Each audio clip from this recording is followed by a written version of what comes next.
দর্শক মন্ডলী আসসালামু আলাইকুম। ভুলে যাবার পেছনে বেশ কিছু ভিন্ন রকমের কারণ আছে। ভুলে যাওয়া একটি রোগ হতে পারে একটি নির্দিষ্ট পরিস্থিতিতে, যেটিকে আমরা বলি আলজাইমার ডিমেনশিয়া। সেটিতে আজকে যাব না, কিন্তু ভুলে যাবার পেছনে আরো কিছু কারণ আছে। আজকে সেগুলো নিয়ে, কিছু কারণগুলো নিয়ে কথা বলবো, যেগুলা খুব সিম্পল। ধরুন, প্রথমটি হচ্ছে আপনার ঘুম হয় নাই, ঘুম ঠিক মতো হয় না, সেটার কারণে ভুলে যাওয়ার মতো পরিস্থিতিতে হয়।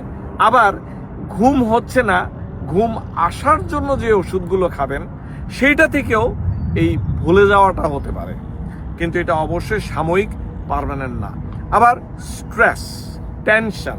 কেমন টেনশন? ধরুন আপনার পরীক্ষা আসছে, আপনি হঠাৎ চাবি খুঁজে পাচ্ছেন না, মাথায় টেনশন।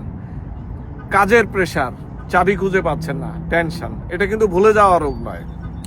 তারপর আসে ধরুন ডিপ্রেশন, মানসিকভাবে আপনি বিষণ্ণ, সেটার কারণেও কিন্তু এই সমস্যাটা হতে পারে।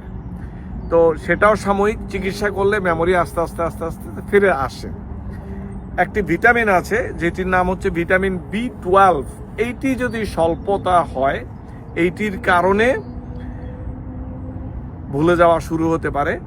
এটি হয় আবার কিছু কিছু কারণে, যেমন ধরুন আপনি গ্যাসের ওষুধ খাচ্ছেন বহুদিন, ওমিপ্রাজল, প্যান্টোপ্রাজল, এসোমিপ্রাজল খাচ্ছেন লম্বা সময়, সেখানে স্টমাক থেকে ভিটামিন B12 অ্যাবজর্পশনটা হয় না, যেই কারণে এটা হতে পারে। আবার অনেকে মেটফরমিন নামে ডায়াবেটিসের একটি ওষুধ খায়, এটিও যদি লম্বা সময় খাওয়া হয় সেক্ষেত্রেও এই ভিটামিনের অভাব হয়। তো ধরুন এই ওষুধগুলো যদি খান, অথবা আরও অনেক B12 কমার কারণ আছে, ডাক্তারের সাথে আলাপ করুন, চেক করুন। যদি স্মৃতিভ্রম হচ্ছে মনে করেন, সেটি থাইরয়েডের সমস্যা থাকলে স্মৃতিভ্রম হতে পারে, সেটি সাময়িক, ওষুধ খেলে আবার আস্তে আস্তে ঠিক হয়ে যায়।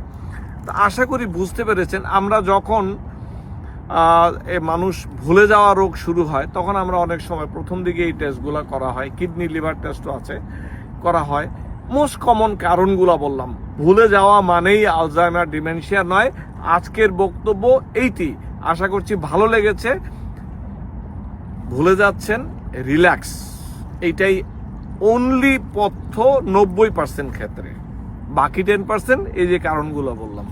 ভালো থাকুন। পিছনের দৃশ্যগুলো একটু দেখাই, দেখুন নদীর পাড়, বিউটিফুল। এটি একটি ছোট ক্যান্টনমেন্ট আমেরিকাতে, এটি কুইন্সের অংশ।